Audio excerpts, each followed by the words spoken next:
नमस्कार। राष्ट्रीय कदम समाचार सेवा में आप सबका स्वागत है। इस समय जी हम पंचकुला के ग्राम बतौर की कर्ण कॉलोनी से आपको लाइव तस्वीरें दिखा रहे हैं और आज एक बार फिर हमारे साथ जुड़े हुए हैं स्वामी सुखदेव भगत जी।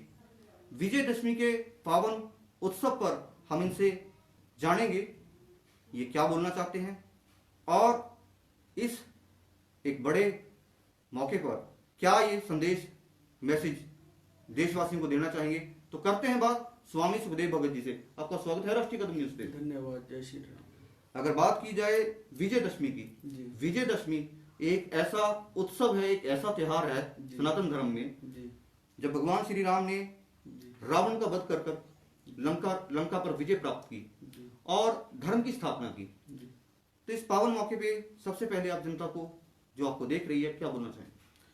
सबसे पहले तो जो भी इस चैनल को देख रहा है, मेरी ओर से दुर्गा शक्ति संकट मोचन दरबार की ओर से जय श्री राम और विजयदशमी के पावन पर्व की सबको हार्दिक शुभकामनाएं। भगवान श्री राम की कृपा, माँ सीता की कृपा सदैव आपके परिवार पर बनी रहे, यही मैं माँ से मंगल कामना करता हूँ जी। तो ये आपने शुभकामनाएं दी। अगर हम बात करें विजयदशमी की, विजयदशमी एक ऐसा उत्सव है जिसने धर्म और अधर्म की परिभाषा समाज को बताई। बिल्कुल। तो इस बड़े मौके पे आप क्या संदेश देना चाहेंगे जिससे लोग धर्म के रास्ते पे चल सके? देखिए, विजयदशमी एक ऐसा पर्व है जिसे हम हर वर्ष मनाते हैं, सभी जानते हैं हम, पर ये क्यों मनाते हैं हमें ये समझना होगा। हम बार बार वो चीज याद करते हैं कि बुराई हमेशा हारी है और अच्छाई हमेशा जीती है। हमेशा हम जितना भी देखो, लोग पता नहीं क्या कुछ करते हैं अपने जीवन में, गलत चीजें करते हैं, पर इस विजयदशमी के त्योहार से मैं ये कहूंगा उन्हें सीखना चाहिए कि गलत कितना ही हो, गलत हावी सत्य जो है ना परेशान हो सकता है, पराजित नहीं हो सकता। तो सत्य जो है हमेशा वो जीतता है और जीतता आया है और जीतता रहेगा। तो मैं जितने भी मेरे भाई बहन बंधु जो भी मेरी इस वीडियो को देखें, मैं उनसे यही अनुरोध करूंगा कि सीखें इस विजयदशमी से। ये विजयदशमी है क्या, आखिर हमारे इतिहास में विजयदशमी मनाई क्यों जाती है? वो रावण कौन है? आज रावण घर घर में बैठा है, उस रावण को निकालो, उस रावण को निकाल करके वहां पे राम राज्य की स्थापना करिए। सबसे पहले राम राज्य की स्थापना आपको अपने यहाँ अंतर्मन में करनी है। जो विकारों से भरा पड़ा है, न जाने क्या क्या सोचता रहता है, ये भी कर लूं, वो भी कर लूं, ये है वो है। किंतु जो हमारे रामायण है, रामायण आप एक बार पढ़िए, फिर उसको जीवन में लाइए और देखिए आपके जीवन में कैसे परिवर्तन आता है भगवान राम के नाम से। जी स्वामी जी, अगर बात की जाए त्रेता युग की, द्वापर युग की, जहाँ पे भगवान श्री राम ने, भगवान श्री कृष्ण ने अवतार लिया, तो उस समय में हमें गुरु, पूर्ण गुरु मिलते थे एक तरह से। लेकिन अगर हम कलयुग की बात करें, कलयुग में हमारी जो भोले भाली जनता है गुरुओं की तलाश में निकलती है और जब वो किसी की शरण में जाते हैं उसके बाद वहां पे उनका शोषण होता है। तो आज इस कलयुग में हम गुरुओं के रूप में किसको धारण करें, कहाँ पे हमें अपना गुरु मिलेगा, इसके बारे में आप जरा थोड़ा सा विस्तार पूर्वक बताइए। देखिए, यदि व्यक्ति सबसे पहले देखे तो प्रथम गुरु उसकी माँ होती है, पर उसके बाद में जो आगे का जीवन चलाना है, सबसे जो मेन मुख्य है हमारे गुरु हैं वो हमारे ग्रंथ हैं।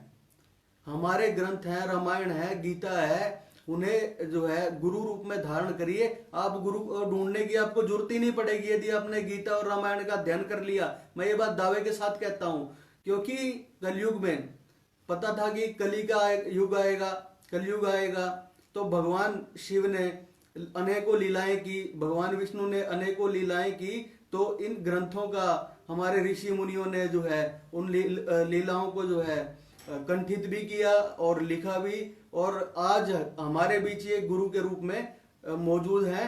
हमें कहीं भटकने की जरूरत नहीं है, गुरु हमारे घर में है, केवल हमें वो अपने गुरु से बात करने की जरूरत है।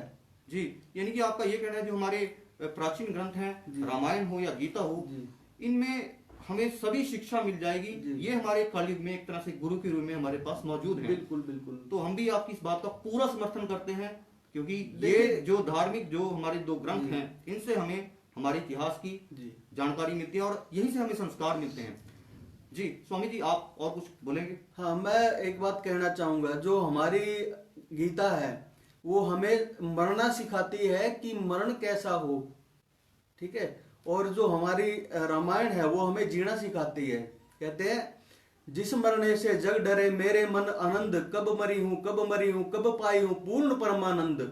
तो वो जो पूर्ण परमानंद पाना है ना, तो उसके लिए हमें अपनी गीता और रामायण के को पढ़ना होगा, अपने जीवन में उतारना होगा।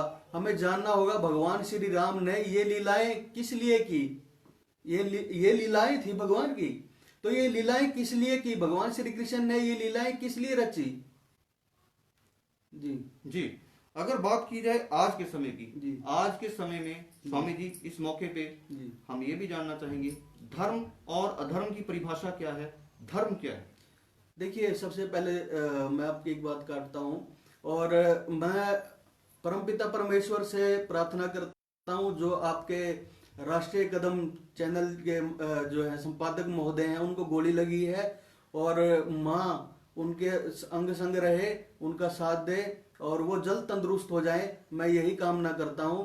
और मैं अपने भाइयों बहनों से भी यही कामना करता हूं, वहां से यही प्रार्थना करें कि संपादक महोदय जल्द ठीक हो जाएं। जी, वो सच की लड़ाई लड़ रहे हैं और वो विजयी होंगे, हमें पूरा विश्वास है, पूरी टीम उनके साथ है। बिल्कुल जी स्वामी जी, तो धर्म के बारे में आप जरा जी साधारण तरीके से बताइए जनता को, धर्म और अधर्म की परिभाषा क्या है? जी, मैं साधारण तरीके से बताता हूं कि धर्म क्या है और अधर्म क्या है।